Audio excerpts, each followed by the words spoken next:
How do I become the love of my life? Some people say, or they say rather, that you have a few key defining moments in your life. And so far, I think I've had about 2 or 3, and I'm 24 years old. One of them was losing my dad. I remember so clearly on his funeral, and you know when they kind of like close up the grave, but I think I'm not sure how people do it differently, but I think there's like a concrete slab that just seals up the coffin from the rest of the world before then they pour sand on it and all of that. And when I heard the metal slabs, I think it hadn't really dawned on me that, oh wow, this person's gone. And I really shook, like I visibly and physically shook. That sound, I always hear that sound in my head whenever I'm thinking. And I realized how fickle life is. You could be here today, you could be gone tomorrow. And I always knew that, but it was not a reality I expected to, encounter so soon. But I was like, wow, this could be me. So what am I doing with my time here on earth? And it ties back to the Bible verse that says, teach us to number our days that we may gain a heart of wisdom. And I think when you realize, or when you truly understand that you're not here for long at all, it sounds like something people always say, you're not here for long at all, you're not here for long at all, but you're really not here for long at all. When you realize that, then you realize, oh, this time that I have, how am I making the most of it? And how am I having the most intentional human experience? And that brings me to my actual topic today. It ties to my topic of self-love and loving yourself, falling back in love with yourself. I feel like I should take a break, sip some wine, but I'm too lazy to stand up. And I know if I get up, I will I will not complete this video, so let's keep going. So speaking of that, love. There was a phase I was so excited to get into a relationship, as most Christian girls do. I just wanted to get married. So this is what, 2-3 years ago. I was so excited. No, this was 3 years ago. When was it? I'm 24. I couldn't do I'm 24 now, turning 25 actually. So yeah, 3 years ago. I was 21, turning 22. I don't even know, but I was so excited in that phase. And I had been binging. When I say I had been listening to all of the messages from Christian girls say things like, oh, they just met their husband in 2 weeks and they got married, or in 6 months. And I claimed that as my testimony. I said, yes, that is me. That is me. I'm praying that's my, reality. And there's nothing wrong with that, absolutely. I think I just had a very naive and undeveloped mindset about life and people. So I wasn't even really taking time to discern certain things, right? But I did get into a relationship because I was so excited, and I thought, a part of my brain or my mind thought that I will be fulfilled in certain ways in that relationship. But to paint a clear picture, I was already fulfilled to a certain extent. I think I'm so grateful to God that I kind of have known myself to a certain extent. I think just growing up, because I was slightly independent in my own way. So I just had to figure out things about myself. So it wasn't entirely, oh my goodness, this person is going to fulfill something within me. But I just thought, maybe there'll be an element of something, some fulfillment. And I got into a relationship, amazing, but sometimes not everything that's amazing is actually for you, right? So long story short, we started having dissimilar mindsets on certain things that were very crucial to, me. So it just had to end, sadly. But still amazing amazing person. Sounds like I've been dating like multiple people at the same time, amazing person, and I have nothing. So things didn't work out. Amazing guy, wish him the best. But what I realized, because I did an audit after the relationship, I was, next couple of months, I said, okay, let me just think, what could I learn from my relationship? What could I do better? What in my next relationship, all of these things. And I decided to just read through my journal and know what my mindset was before the relationship. And I realized that, I was so joyful, I was so peaceful, I had things going for myself before. although I had the expectation that maybe XYZ thing would be fulfilled, right? But it wasn't, it was more so like an 80-20% thing, like 20% in my life. And then during the relationship, it was the same thing.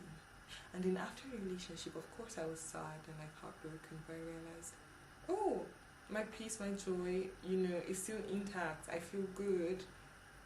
Maybe because my experience was positive, right? But I realized that, the aspects that I was thinking would be fulfilled were not fulfilled actually, because the partner is meant to complement you, not to fulfill aspects of your identity or. But then I just thought to myself, wow, so does this mean regardless of who comes and who goes in my life, there's some certain things that are intrinsic within me that will always be constant, regardless of who comes, regardless of who goes. And it just, it was a very small thing, but it really just opened my mind to the reality of, oh wow, people come, people go. In the end of the day, the only person who's standing with me is actually me. And this is not, oh, we don't need men, this is not one of those things, because, by God's grace, you guys will see my wedding photos. It's just a reality of, oh, Jesus and yourself, those are the only two constants, sometimes, which is so sad when people say, oh my goodness, I just genuinely want to end it all and move on. Maybe because I am a Christian and I do believe there's eternity, I do believe there's something after this world. Even if you do end it here, I firmly and strongly believe, personal opinion, that in the next or in the life after this life, you will still be with yourself. You were created by design to exist for eternity. If it's not in this body, it's in a different form. If it's not, but you will always be with and by yourself from eternity to eternity. And I think it's something that people need to deeply understand, because when you understand that the journey you have with yourself is so long, not just long, goes from eternity to eternity, then you realize that, okay, I need to start taking time to actually love myself. I need to get comfortable with the idea that I will be by myself and with myself for such a long time, and then the quicker I do grasp that, then the easier it is to then, not easier, but quicker it is to start understanding how to love yourself. A few questions I had to ask myself was, I have about 5 questions, and I'm not a huge fan of writing on my phone. I'd rather write in my journal, just a bit of old school, but I have a few on my phone. And don't worry, it's not, I type them in ChatGPT, it's very structured, it's not like I don't use AI. One is, if nobody chose me tomorrow, would I still believe I was worthy of love? When I started walking with Christ more, I realized, wow, on the baseline, because I would have questions like, am I so bad? I was the type of person, I'll be so honest with you, I was the type of person, this was, growing up, I'll even say in my secondary school days, this is me being vulnerable, that if I walked into a room, like I've always known I'm a beautiful girl, thank God for that, but if I walked into a room and I didn't get compliments, or I didn't get, maybe normally on a regular, people, I would get like 10 compliments, but I got maybe like 2 that night, I would actually go back and doubt myself. I would look at myself in the mirror and think, am I actually so good looking? Am I this? Am I that? Am I this? And it was that small, but it showed up in a lot of ways for me. And every single time when I realized that, today I don't really know people, no one really showed me attention, then I would doubt my value, then I would think I was less worthy of being loved in those moments.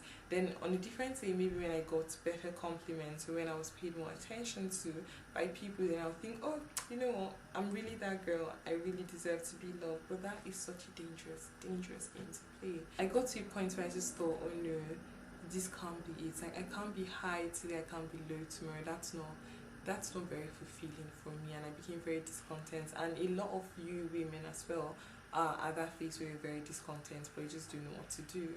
And I thought the reason why I am having all of this is because I'm basing my worth on people's love for me, right? So what should I be basing my love off? And then how can I get that information, to then inform my decisions about myself or my perception about myself? And I listened to Pastor like Stephen Furtick during the lockdown, and he said something. He said, if you do not know who you are, turn to God and ask him, who are you? And that just opened up a whole dimension in my head, because I had so many questions I was asking, and I kept asking myself, and I didn't have those answers, so I wasn't getting any of them, so I was still in the same loop, same repeated cycle. And then I decided to ask God, who are you? And that's when I started going through things, or through phases, or just certain truths, or being enlightened about certain things. And something that really stuck with me was everything God created said was good, meaning the human experience is good, as she believed well. And then he brought man close, and I just envisioned it, he's bringing me close to him, and then he breathed into my nostrils, and then I became a living being. Meaning, on a baseline, my existence, my abilities just, be on the camera and speak to you now and look gorgeous and love the way my hair is because the Spirit of the living God is within me, like God's Spirit is within me. And if we esteem God so highly because we know He's God, and I am a mini, sometimes when I say mini God, some people look at me like, but I'll say it, yes, made in the image of Christ, then I should be esteemed. I am worthy. I am my Father's daughter. There's no way my Father can be fire and then I'm what? Sand or something. No, fire gives birth to fire. Meaning, if God is worthy of being adored, He's worthy of being loved, He is, like when I say He's valuable, He's the most valuable being to exist, and I come from Him, then on a baseline, I have value and you have value as well. And if you're not a Christian, maybe this might sound a bit odd to you, but I highly recommend just looking into the Bible. I'll be so honest with you. So today we're just going through questions. I'm not even going through the answers, so just mostly the questions, right? Second was, who am I? Who am I? A prayer that I started praying was, God, help me to see myself as you see me. Because, oh my goodness, I had so many experiences, both negative and positive, but I didn't want to look at myself through the lens of my experiences alone. So it was more so, God, how do you see me? Because that's the truth of who I am. I would also say, in the step of finding more about who you are is maybe engaging more in activities, doing things, learning more about yourself in certain environments is also a good way. But today I'm not giving answers, I'm just asking questions. The third one actually was, how do I love myself when I don't even like myself? The thing that really grounded me was understanding that I couldn't be any more beautiful than I am to myself. Not to people, I'm sure some people watching this video like, girl, you should do your nose or something. But the reason why I say this is because I started understanding that, and this is something I will touch on in a different video, God made me the exact way He wanted to for the purpose that He made me to fulfill. And it ties down to why am I here, what am I meant to do? Just even if you're not so certain of your actual calling or assignments in that season, just a general understanding. What am I meant to do? Who am I?